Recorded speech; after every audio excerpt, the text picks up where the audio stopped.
আসসালামু আলাইকুম, কেমন আছেন সবাই? টিনা রান্নাঘরে সবাইকে স্বাগতম। আজকে আমি ছোট ছোট নতুন আলু দিয়ে আর দেশি মুরগির মাংস দিয়ে একটি ঝোল তরকারি রান্না করব। এই জন্য কড়াইতে তেল গরম দিয়ে দিচ্ছি।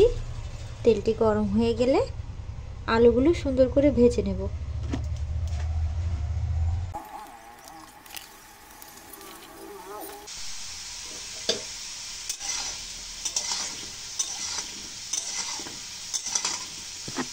আলুগুলো লাল লাল করে ভেজে নিয়েছি, এখন উঠিয়ে নেব।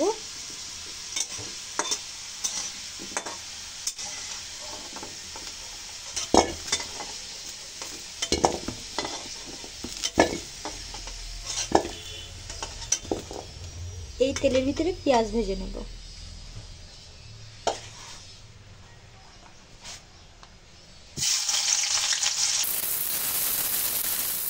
পেঁয়াজটা ভাজি হয়ে গেছে, এখন দিয়ে দেব আদা রসুন আর পেঁয়াজ বাটা, সঙ্গে একটু পানি দিয়েছি।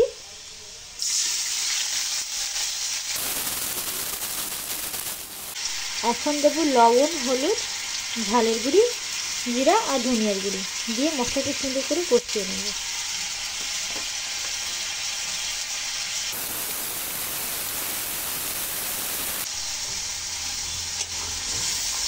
মশলা কষাই হয়ে গিয়েছে, তেল ফুটে উঠেছে।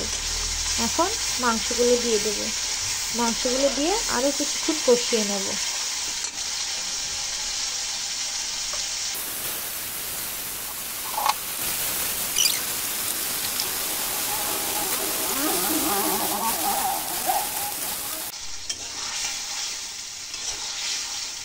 মাংস মশলা সব একসঙ্গে ভালো করে কষাই হয়ে গিয়েছে।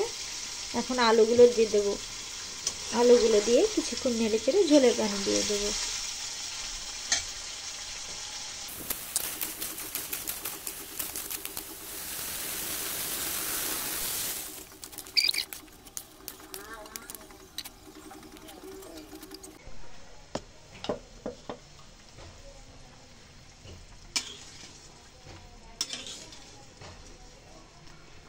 তরকারিটি উতলাতে শুরু করেছে, এখন জাল কমিয়ে দেব।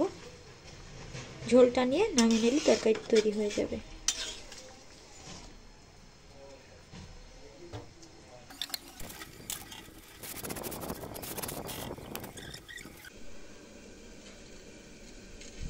দেখুন তৈরি হয়ে গেছে দেশি মুরগির নতুন আলু দিয়ে পাতলা ঝোল। দেখতে দারুণ, খেতে অনেক চমৎকার।